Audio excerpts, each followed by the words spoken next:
শেখ শাহজাহানের বোনের স্বামীর বিরুদ্ধে সরকারি শৌচালয় দখলের অভিযোগ। সন্দেশখালীতে সরকারি শৌচালয় দখলের অভিযোগ উঠল বর্তমানে জেলবন্দি তৃণমূল নেতা শেখ শাহজাহানের এক আত্মীয়ের বিরুদ্ধে। অভিযোগ, সন্দেশখালী 1 নম্বর ব্লকের বয়ারমারি 2 অঞ্চলের তালতলা বাজারে তৈরি একটি সরকারি শৌচালয় রাজনৈতিক প্রভাব খাটিয়ে দখল করেছেন শেখ শাহজাহানের ভগ্নিপতি সাবির আলী মোল্লা।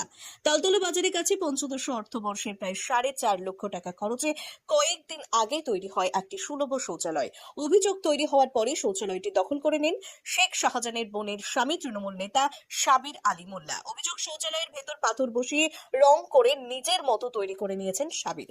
স্থানীয়রা জানান, ওই এলাকায় শৌচালয়ের পাশে একটি ধাবা তৈরি করছেন সাবির আলী। শৌচালয়টি ধাবা শৌচালয় হিসেবে নিজে ব্যবহার করছেন।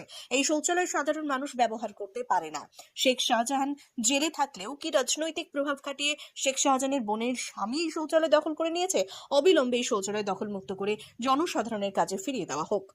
সন্দেশখালীতে শাহজাহান শেখ যেভাবে সাধারণ মানুষের ভেরি জমি লুট করেছে, একইভাবে সেখানকার হচ্ছে ওর বোনাই সাবির আলী মোল্লা, আমরা তিনি তার ধাবার পাশেই সরকারি প্রকল্পের একটা টয়লেট, যেটা আমরা জানি যে বা জানতে পারছি যে টয়লেট সরকারি প্রকল্পের টয়লেট, সেটা তিনি তার ধাবার সাথে অ্যাড করে নিয়ে ব্যবহার করছেন। এবং ধাবার যে কালার, ধাবা যেভাবে রং করা হয়েছে, মার্বেল পাথর টাইলস বসানো হয়েছে, সেই বাথরুমটাকেও একইভাবে সেইভাবে টাইলস বসিয়ে রং করে একইভাবে তিনি সেটাকে আত্মসাৎ করছেন, ব্যবহার করছেন। তাহলে অবিলম্বে প্রশাসনকে এই বিষয়ে ব্যবস্থা গ্রহণ করা উচিত এবং জনগণের জন্য এই বাথরুমটা উন্মুক্ত করে দেওয়া উচিত। এই বিষয়ে বিজেপি নেতা বিশ্বজিৎ পাল বলেন, শেখ শাহজাহান যেমন জমি ভেরি লুট করত, তেমনি শেখ শাহজাহানের বোনাই সাবির আলী মোল্লা সেটাই করছে। এই তদন্ত করে সাবির আলী মোল্লাকে জেলে ভরা হোক। অভিযুক্ত এই সাবির আলী মোল্লার সঙ্গে যোগাযোগ করা হলেও যোগাযোগ করা যায়নি। তার বাড়িতে তালা মারা রয়েছে, একাধিকবার ফোন করেও মোবাইল সুইচ অফ।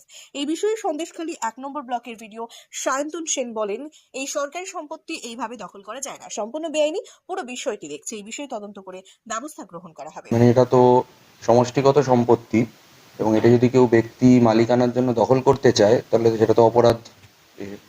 তো আমরা এই বিষয়টা আপনাদের থেকেই জানতে পারলাম। তো এটার বিষয়ে পূর্ণাঙ্গ তদন্ত করে এবং যথারীতি, যেটা আমি বোর্ড থেকে দেখতে পেলাম, যে বোর্ডটার ছবি দেখলাম, তো ওটার পেমেন্টটা এখনো বেরোয়নি, তো সেই এজেন্সিকে সেভাবেই ব্যবস্থা নেওয়া হবে। দেখুন, সন্দেশখালীতে শাহজাহান শেখ যেভাবে অত্যাচার চালিয়েছে, মানুষের ঘেরি জমি বাড়ি যেভাবে লুট করেছে, ঠিক একই পন্থায় শাহজাহান শেখের বোনাই সাবির আলী মোল্লা তালতলাতে বাড়ি। তিনি দেখুন, সরকারি প্রকল্পের টাকা, সেই টাকা দিয়ে একটা টয়লেট তৈরি করেছে।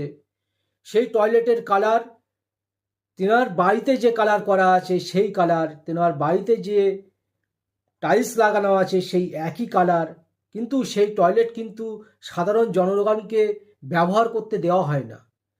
তার ব্যবহারের জন্য সরকারি টাকার সরকারি প্রকল্প ওনার জায়গাতে উনি কোনোদিনই করতে পারে না, কিন্তু উনি করেছেন এবং উনি ব্যবহার করছেন। অবিলম্বে এটা তদন্ত হওয়া উচিত এবং ওনার আমরা শাস্তি চাই, এবং উনি অবিলম্বে যেন জেলের ভিতরে থাকে, এটা আমরা চাই। ব্যুরো রিপোর্ট, সঠিক বার্তা।